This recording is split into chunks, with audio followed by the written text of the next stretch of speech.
Kwa hiyo ndio hayo. Mnafika maskuli kuwapa elimu wanafunzi kuhusiana na masuala ya huduma za kwanza? Yes, ndio. Kwa kawaida sisi tunatengeneza club. Kuna club za masuala mazima ya Red Cross kwenye maskuli.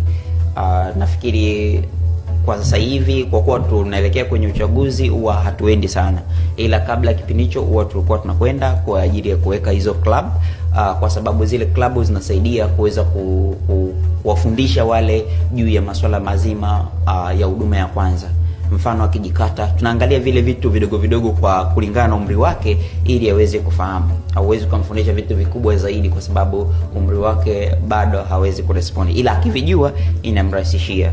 Kwa hiyo tunaenda kama mtu akijikata, mtu anakula kitu alafu akakwamwa, kwa moja kwa moja tunajua, tunamfundisha zile mbinu ndogo ndogo ambazo za kuzifanya. Anajikinga vipi, namna ya kunawa, kwa hivyo vitu huwa tunavifanya. Tuna hizo clubs kwenye maskuli.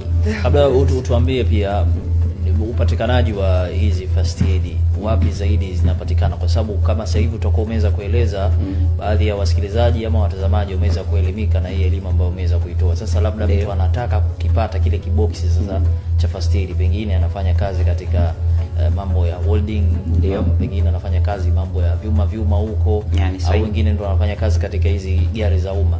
Sasa kutokana na hichi ambacho tumeweza kukizungumza, kashawishika sasa anataka kwenda kukipata hicho kiboksi. Wapi anakipata zaidi hicho kiboksi ili aweze kuweka katika sehemu yake ya kazi? Sawa, asante kwa swali zuri.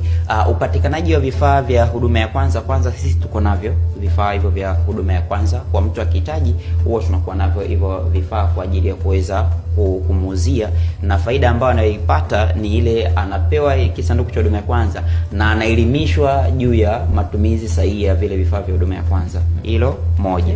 Mbili, kwenye mafamasi mengi yale makubwa utakuta wanauza hivi visanduku vya huduma ya kwanza. Kwa hiyo akienda kwenye famasi kubwa atakutana nao hivyo visanduku vya huduma ya kwanza ambao vina range tofauti.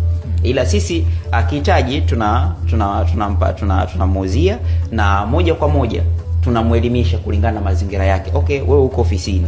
Tunajua dharura za ofisini, mtu labda kichwa kinamuuma haraka sana, mtu labda ampata homa, labda yuko mtu amejikata, labda mtu ameungua. Kwa hiyo tunamuelimisha juu ya namna ya kutumia.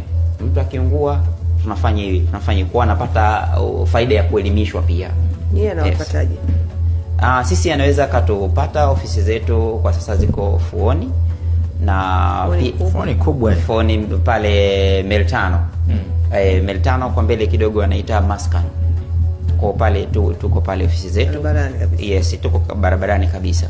Na pia vile vile zinapatikana makao makuu yetu ya Tanzania Red Cross ambao iko Dar es Salaam. Kwa huku Zanzibar tuko pale Fuoni kwa sasa hivi. Kwa Pemba? Kwa Pemba iko Mfikiwa kule karibu na ile kambi ya polisi kule. Yaani kama unaenda uwanja wa ndege, kuna kambi ile sijui wanaita Abdalla nani yule Mahita. Yes. Kwa hiyo kija Pemba yake. Yes. Kwa pale kuna jengo letu pale tuko opposite tu. Wao upande huu, sisi tuko upande ule kule. Tuna jengo letu pale la Red Cross. Kwa tunapatikana kule.